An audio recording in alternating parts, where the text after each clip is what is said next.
the baby is born, he's already dying. So you can say he was born and he is dying. His death is already completely predestined. So every breath is accounted for. So he is a countdown already. You were born already before you were born, you were conceived. That moment you are dying. It's just a question of, like Prabhupada said in the lecture, it's 7 o'clock and 30 minutes. It's 7 o'clock and 32 minutes. And he said, and these 2 minutes you can never bring back. They are gone. So we have these countdown machines carrying with us on our hands, and it's all countdown here, and one day it will reach a certain time, and then, and that's it. There's so much for this body. Bye-bye. So, of course, people don't like to think like this. But if they would really think like this, then so many problems will be solved. Why should I claim this when it's going to be taken away from me anyway, quite soon? Why should I demand that, when it's anyway going to be taken away from me very soon? So this awareness of temporality in this world is very helpful, definitely. It's a sign of piety. But the impious person, he will just accumulate the money. And there's a nice point made here.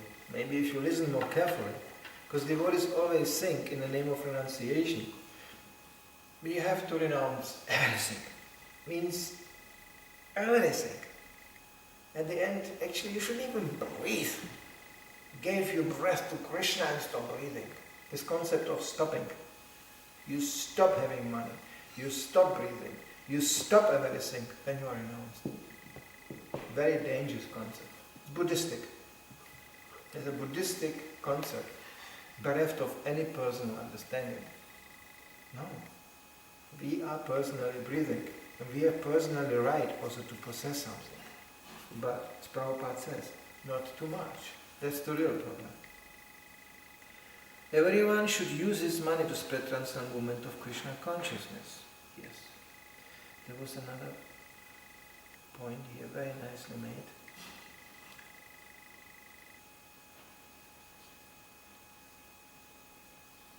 If a Shudra gets money, however, he will spend it lavishly without discrimination or simply accumulate it for no purpose.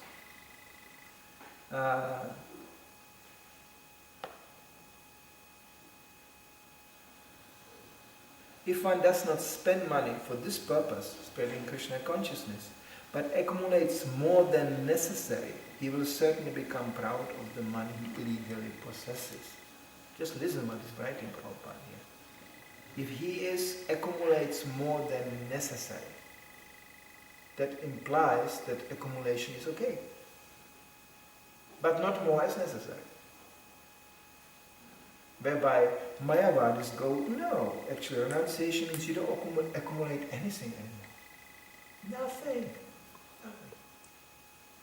No, accumulation is necessary. For brahmachari very little, for grihastha much more. But the basic quota for maintenance has to be reached. Otherwise you end up in destruction. So the basic needs of the body are there, eating, sleeping, mating and defending. Prabhupada said the progress in spiritual life means less and less mating, and at the end no more mating. That saves lots of money.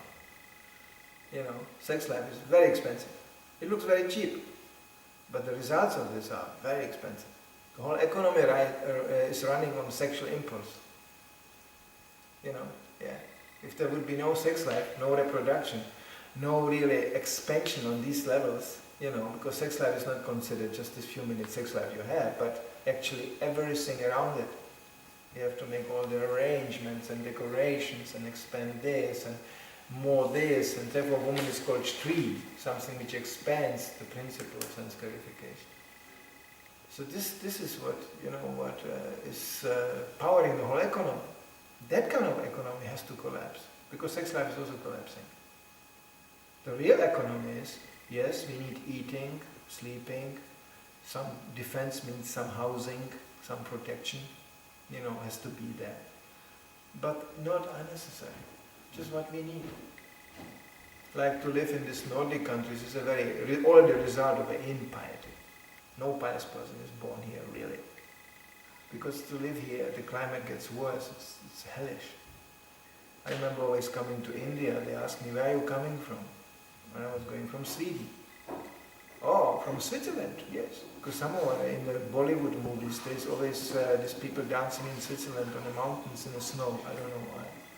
This seems very romantic, dancing on the snow. I don't know. So that used to be at least a time, all the movies had at least one scene where he and she dance on the snow. Because for Indians, snow is something like, wow, far out. They never saw it. So, so I thought, no, not from Switzerland, from Sweden. Oh, where is Sweden? I told him it's way up in the north. And usually around time I arrived in India, springtime, Mayapur, it was still, in Stockholm was, 2 meters snow. So I told them, no, it's in the north and there's still lots of snow. Oh, snow. And they said, but you are living there? And I said, yes. Why are you living in the snow? They asked so innocently, and I realized they're right. They're there. Why do you live in the snow? And then they said, come here, it's warm here. You can live here. Because for them, snow is funny to jump on and dance, but you cannot live in it. So this is what impious means. Impious means it's getting very expensive. Like when this climate would prevail, we have a less problem with construction, isolation, no heating, Ultimately, you don't even need a warm water heater. You just put a bucket in the sunshine, it's warm quite soon. Yeah. Well, life can get very simple. You don't need much dress, things like this. But here in the West, Prabhupada said, always packed. You're always packed. You have to pack and unpack yourself all the time. He said, Prabhupada said, he also said it in another context. He said, I'm coming from a culture, we never even close the windows. It's open air, it's all open air. So then suddenly life gets very easy. And of course, it's always extreme. Now it's getting again into the extreme. Now there's no rain. When this goes on like this, well, good luck. When there's no rain, nothing grows. And then no water. Ooh, and then you have a problem. So, I remember all the times, I'm amazed it's not happening not now in Denmark, but after 1 month of such a severe, heat, there is all the restrictions in the cities. You cannot water your grass alone, otherwise there will be soon no water coming from the water tap. The ground level goes down, down, down, down. So this is all extreme answers to extreme type of behavior. Material nature is exactly proportionally answering to our behavior. As one biologist said, the most dangerous predator on this planet is the human being. It's worse like crocodile, it's worse like shark. Because these creatures are quite predictable and limited. You know where they live, you know what they do, you know when they will attack. You can know that. You can predict. But humans, you never know. And humans have a brain. How to use things to exploit others and how to demolish things in such a structured way. It's like one big demolition department, the whole human civilization. Just always inventing more new means how to destroy this and destroy that and, and exploit this and exploit that. The whole intelligence is what you learn in a school. You go to school how to learn, how to develop another plan, how to cover this up with some building and demolish this and exploit that. And, one devotee, one of my godbrothers, he went briefly to study economy. He got the idea he will study economy. The first lesson in the university he got was a complete outline why actually this economy should be so excessive, what's the need of economy. And he realized, this is Bhagavad Gita. I learned all this already in the Bhagavad Gita, the description of demoniac natures. It was all lined out in front of him right away there. First we have to create an excessive need for people to enjoy. Then we have to develop means to satisfy them. And in the process, we will make money. Again, money. Now, now they have everything to sell anything to people. No, you don't walk. Yesterday we saw it in the shopping street, suddenly a whole group coming on this two-wheel device and just move. Zzz, zzz. Why? And it's not like that, because every device needs a source of energy, and that source of energy will also make money on. From the beginning to the end, everybody tries to make some money. I spoke yesterday to a man who was selling precious stones. He got some Kuligov too. So, and he came from Germany to sell the precious stones in the market in Copenhagen. And he told me, well, I knew where the stones, I know a little bit something about that, but I just knew where they came from. And he was very happy I was in knowledge where they came from Germany, from actually one town, one area. So, so he said, oh, you know. And I said, oh, you transported it from Germany here. No, I picked it up in a mail from China. And I told him, how did these stones go to China? Nicely caged in all kinds of, something can hang around the neck. And he said, well, they dig them in Germany, then they ship them to China, they shape it up, slip it, and ship it back. And I said, yeah, but this must be very expensive. No. It's a fraction of the price if any German would sit down and polish it, in a factory. Because to him, you would have to pay 10 times as much what it costs to ship it to China, slip it, and bring it back. That's a little bit in a nutshell how the economy works. Everybody's shipping something to China. There's some Chinese, very disciplined, they always stand in a factory in lines like this. On the line, painted in the morning. And they go, hey, 5,000 of them. And then they walk. The clock goes, and then they go.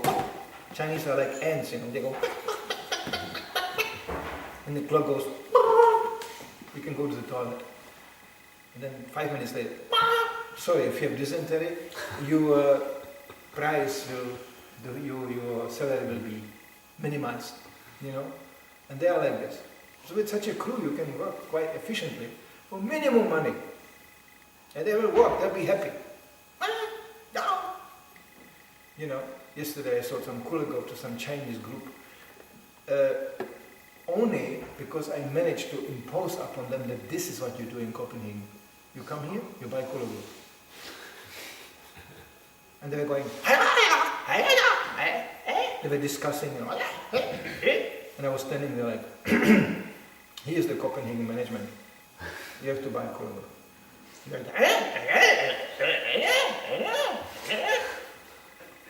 So they all bought a Kuligov and they said, this is what you do when you come to Copenhagen. This is how we manage Chinese. You have to stand, very firm, authoritative. This is what you do here now. Everybody's doing it. And they go,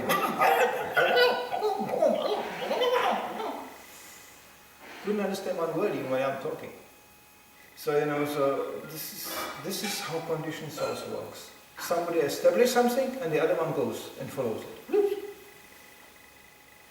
And then they come to us and they say, you are just imitating some chanting because somebody, do you understand what you are doing? Well, you can ask them immediately back, do you understand what you are doing? Well, of course. Do you understand why you celebrate Christmas? Do you understand where Christmas came from? Why do you have a Christmas tree at home? Who started that whole thing? Well, I'm a Christian. Really? Where is it in the Bible? Where in the Bible says Jesus that every Christian must have a Christmas tree? And go shopping. Where? Who said that? And who said that on Easter you run around and look for eggs? Where is this stated? In the Shastra, please. In your Shastra. And who said that you have to go all together on holiday? Who said that you have to do all these rituals you do every day? You must. And you follow and you follow and you follow. And you are thinking, I'm following something? I can explain you actually what I'm doing. I'm explaining you why I'm doing this. I'm explaining you for whom I'm doing this. Even pious as you are, you try to serve God. Which one? How can you serve somebody you don't know who it is? That's fanatic. You are fanatic. I serve God. Who is God? I don't know. The old man with the beard behind the clouds. Really. They had a hard time in Christianity to develop the image of God because it's not described, it's not there. My Father in heaven. Who is the Father? How does he look like? Hey. I have to discuss this. Well, you sound like a Muslim, because Muslims at least have it clear. There is no image of God, there is no form of God, and if you make an image of God, I will smash it on your head. That's the essence. There will be no image of God. And right so. Because if some Muslim gentleman develops an image of God, it must be something really terrible. So better you don't. For you, there is no image of God. Just pray, God is great. That's good, that's right. Very good. But some form, image, something personal, don't start with that. Indians, same problem. I worship God, I'm Hindu. Hindu what God? Many gods, very many gods. I saw deities in India, they got so confused. The deity on the altar is half Varaha, half Nishingadev, half Gandhi, half everything, in one form. It looks hilarious, even with different colors. Because they're not so sure. They think one of these will probably be the god. So then they make the offering. Same thing with the altar. And so altars in India, Ramakrishna, Shiva, Durga, Gandhi, Hitler. Jesus, Hitler. In India they do worship Hitler because many people made lots of money in the Second World War in India. So, so it's like one of these, it's kind of worshipping with a machine gun, just go, and one of the bullets will somehow hit something. This is the idea. Somewhere. Because you have no idea. So at least we can be quite precise. We can be quite clear about that. Who we are worshipping, why we are worshipping, how we are worshipping. Sorry, where's the fanatism in that? You have to learn to preach like this. Don't buy one thing of this. We are fine. You are not fine. You don't even know what you are doing. You don't even know who you are. Can you tell me who you are? Especially nowadays. Somebody tells you, I'm a woman. That can be changed. I'm Danish. That can be changed too. You can change anything nowadays. Your nationality, your form, your sex, everything. So who are you? Who is you? You became woman, but you can still remember what it was to be a man. So you are obviously the same person. So what is changing here? And who is you? It's very simple preaching. Nobody asks these questions. So therefore we are forced the whole day to relate to people on such a superficial platform. Nobody thinks seriously. Nobody wants to do something about it. Even devotees sometimes they flop into Krishna consciousness like flopping on some mattress, just blong. And then they think, I surrender. You just lay down, that's all. There's the action. Action? Should not be passionate in Krishna consciousness. Action is no action. But there are different levels of actions. There is Brahminical action, there is managerial action, there is a business action, and there is a working action. But everybody has to be active. Action is always there. So action in Krishna consciousness, that we arrived at. At the end, Arjuna picked up the bow and was fighting. He was not sitting in the back of the chariot thinking, great philosophy. Great Krishna consciousness. Thank you very much. And then he relaxed, and Prabhupada said, and he relaxed and he could smoke ganja. And Arjuna said to Krishna, you are the doer, you are the controller, you are the enjoyer. You do the whole thing. Let's go. Smoking ganja. This is not the Bhagavad Gita we are distributing and learning. Actually, after hearing Bhagavad Gita, the real fight started. And the real trouble started too. Before finally the victory arrived, and victory was still not guaranteed absolute happiness. As a matter of fact, at the end, the Pandavas went and left this world altogether, not in a very happy mood. Because there was no ultimate success. The success was that they did exactly the right thing on the right time to please Krishna. That was the success. It was not counted in money, it was not counted in name, fame and glory. It was counted in Krishna's satisfaction. They did the right thing at the right time, and therefore their lives were entirely successful.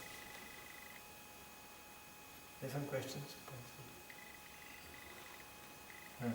Accumulating too much wealth. Does that... Not our problem, really. No, but does that include, like, not only money? Does that include, like, clothes or furniture? Houses, cars, whatever. anything. This Water. is all manifestation of money.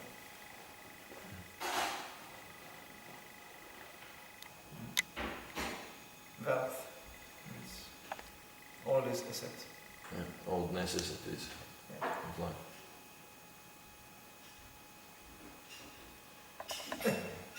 So, a couple in America who was running a car repair shop for a whole life died. And they found out they didn't have any specific heritage, papers behind. And they found in a backyard a huge hall, completely dusty and locked. They opened it, there was 2,000 cars inside. They just accumulated cars. With no particularly knowing what to do with that. They just accumulated. Yeah. They said, oh, I have so many cars in the backyard. For what? And devotee logic is, if you cannot use it, then don't have it. It's very practical. There's even this kind of saving. There's a nice saying in English. It's so cheap we cannot afford it. Some people just buy things they cannot need because they're cheap, momentarily. And then they end up surrounded by an incredible amount of junk. And they feel this is such a good deal, it was all cheap, but you cannot use it. It just hampers you and conditions you incredibly to live in the junk. But it was cheap. No, it was cheap.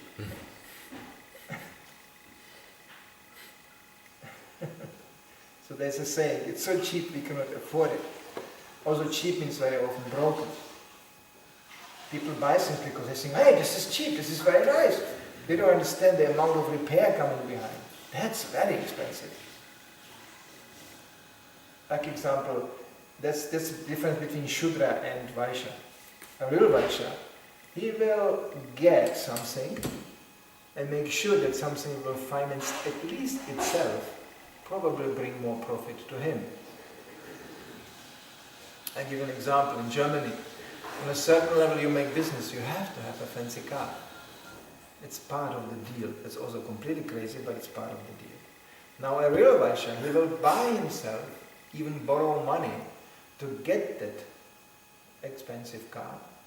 So the car can finance itself in a process of business, plus, make profit. It's an example. Or in many regards you can look around. You get a pot, you think it got only one handle. It's very cheap. Of course it's cheap. It got only one handle. Not understanding that the pot gets hot when you cook. And anytime you try to pick it up, you burn your hand. That's kind of, you don't get it. So, when you go in detail, you see around, people don't think actually logically. They think this is very cheap, but the result is very expensive. So there's a whole system how to actually, Vaishya always thinks more logical. He thinks immediately, okay, we take that financial risk, so it can help to eliminate more risk, and it can make money, and it can make more money. Shudra doesn't know that. In Kshatriya, he's annoyed. He has always a tendency to not buy something. He is the tendency just to grab it. Power is right. You know? Therefore, you know, in a Vedic society, the Kshatriyas were allowed to take taxes. But taxes again for what? So they can protect others, the taxpayers. And the taxpayers gladly paid taxes because as soon as some trouble there's a guy around the corner. Come, help, don't touch him. Don't do this. You don't have to protect yourself, you are already protected. People get protected, they get very productive. So the whole system is actually protection, materially and spiritually, above all spiritual.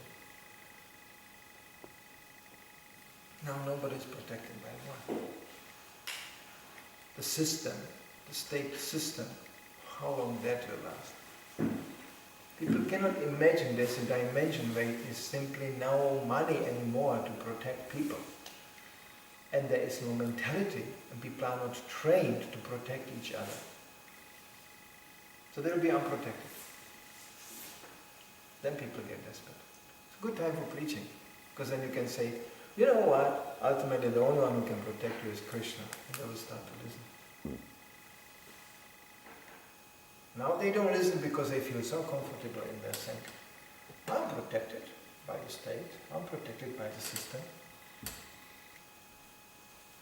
I'm coming from a quite unique generation because we could have been easily protected and we didn't want it. So you have to stop, huh? Nobody's leaving anyway. I was just thinking, do you think the consciousness of people can change without like a drastic change in the level of protection? Hardly. People are so stupid. Something drastic is needed. But by Krishna's mercy, anything is possible. But voluntary surrender, that's only for very intelligent ones. Fools is to be kicked.